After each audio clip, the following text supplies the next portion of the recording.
Everyone, good morning. কেমন আছো তোমরা সবাই? আশা করছি খুব ভালো আছো। আমিও খুব ভালো আছি। তো চলে আসলাম নতুন একটি ব্লগ নিয়ে। কেউ ভিডিওটা স্কিপ করো না, কন্টিনিউ ভিডিওটা দেখতে থাকো। আই হোপ আজকের ব্লগটা দেখতে তোমাদের অনেক অনেক ভালো লাগবে।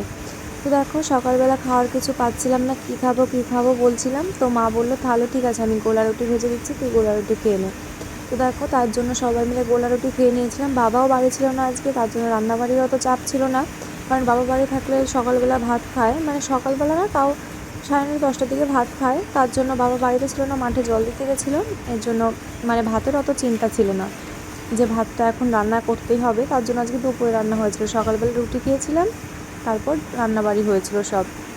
তো দেখো, খেয়ে দিয়ে আমি ঘরে চলে এসেছিলাম। ঘরটা খুব এলোমেলো হয়েছিল। তারপর তোমরা জানোই যে তোমাদের দাদাভাই বাড়িতে আসবে আর 2-3 দিন পর। তো তারপর নতুন নতুন ব্লগ তোমরা দেখতে পারবে। দেখো, তার জন্য ঘরটা একটু গোছাচ্ছিলাম, ঘরটা একটু ঝাড়তে হবে। সব জামা কাপড় ধুয়েছি, দেখো সব মানে পরিষ্কার করব আর কি। তো দেখো আমার ঘরটা কেমন এলোমেলো হয়ে আছে, সব কিছুই পরিষ্কার করতে হবে। জামা কাপড় ধোয়া হয়ে আছে, মেলেও দিয়েছি দেখো সব। আর একটা কাকিমা এসছে, মায়ের সাথে গল্প করছে। আমিও জামা কাপড় ধুয়ে তারপর একটু ঢং করছিলাম ক্যামেরার সামনে। দেখো আমাকে কেমন লাগছে অবশ্যই কমেন্ট করে জানিও তোমরা।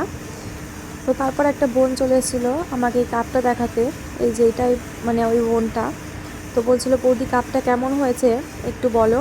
আমি বলছি খুব সুন্দর হয়েছে, তোমাদের একটু শেয়ার করলাম, তোমরা অবশ্যই কমেন্ট করে জানিও যে কাপটা কেমন হয়েছে। দেখো, তারপর বিকাল হয়ে গেছে। বিকেলবেলা এই যে আর এক মহারানী চলে এসছে আমাদের বাড়িতে, আবার হাসছেও। আর তোমরা ফোনটাকে একটু ইগনোর করো, ফোনটা একটু নষ্ট হয়ে গেছে, এর জন্য গার্ডার মারা হয়েছে। আর ইনিও ফোন দেখছেন, ব্লগ বানাচ্ছেন ইনিও। দেখো, বাবা আগামীকাল বাজারে যাবে, আমাদের কলা বাগান আছে তোমাদের বলেছিলাম। সেই কলা বাগানের কলা দেখো কত বড় হয়ে গেছে, পুরো আমার সমান কাঁধিটা।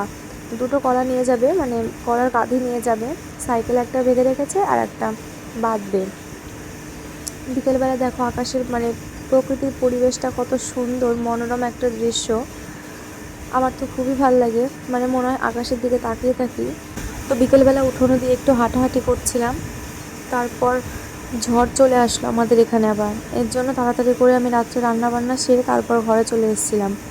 ঝড়ের মধ্যে যদি কারেন্ট চলে যায় কী হবে, তোমাদের ভিডিও তো শেয়ার করতে পারবো না, তার জন্য ঝটপট ভিডিও এডিট করে বসে পড়েছিলাম গল্প করতে। দেখো, এটা আমার দিদা, ওইটা আমার মা, আর এটা আমার বর। তো সবাই মিলে সব মানে গল্প করছিলাম। তো আজকের ভিডিওটা এই পর্যন্ত। যদি তোমাদের ভালো লাগে থাকে, লাইক, কমেন্ট, শেয়ার আর সাবস্ক্রাইব করে দিও। টাটা।